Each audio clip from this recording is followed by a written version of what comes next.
করে যাচ্ছি, যাতে এইভাবে তাদের কাছে পৌঁছানোর সুযোগ হয়। আমরা সুযোগ পাচ্ছি, যদি বন্ধু না হওয়া পর্যন্ত আমরা এটা চালিয়ে যাব। আল্লাহ, তুমি মজলুম ফিলিস্তিনের ভাই বোনদেরকে রক্ষা করো। আল্লাহ, জালেম ইসরায়েলকে তুমি ধ্বংস করো। আল্লাহ, ডোনাল্ড ট্রাম্প এবং নেতানিয়াহুকে দুনিয়া থেকে ঘোষণা উঠিয়ে দাও। তোমার একটা কোন ফায়াকুনে সব হয়ে যাওয়া সম্ভব। এদেরকে যদি হার্ট অ্যাটাক করে তুই মারো তাও ভালো, তাতে মানুষ খুশি হয়ে আনন্দ মিছিল করবে। আল্লাহ, তুমি আমাদের দোয়া কবুল করো। আকুলু কওলি হাযা আস্তাগফিরুল্লাহ ওয়া লাকুম ওয়া লিসাইরিল মুসলিমিন। আসসালামু আলাইকুম ওয়া রাহমাতুল্লাহি ওয়া বারাকাতুহু।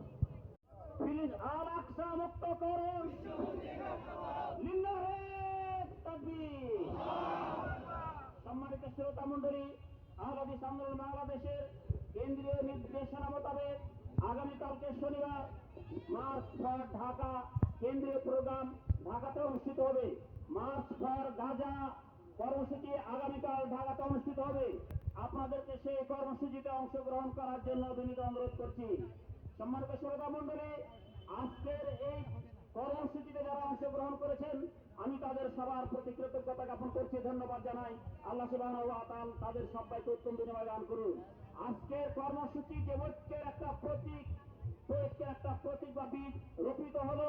জমিয়তে আহলে হাদিসের ভাইরা এবং আমরা সবাই মিলে যে একটা কর্মসূচি ঐক্যবদ্ধ হলাম, আমরা আশা করি আগামী দিনে এই ধারাবাহিকতার মাধ্যমে আমাদের মধ্যে ছোটখাটো যে ত্রুটি বিচ্ছুতিগুলো আছে সেগুলো সংশোধিত হয়ে সারা বাংলাদেশের আহলে হাদিসরা একই প্ল্যাটফর্মে ঐক্যবদ্ধ হয়ে আমরা গোটা বিশ্ববাসীকে সতর্ক করে দেব, ইহুদিদেরকে সতর্ক করে দেব, খ্রিস্টানদেরকে সতর্ক করে দেব, ব্রাহ্মণবাদী শক্তিদেরকে সতর্ক করে দেব।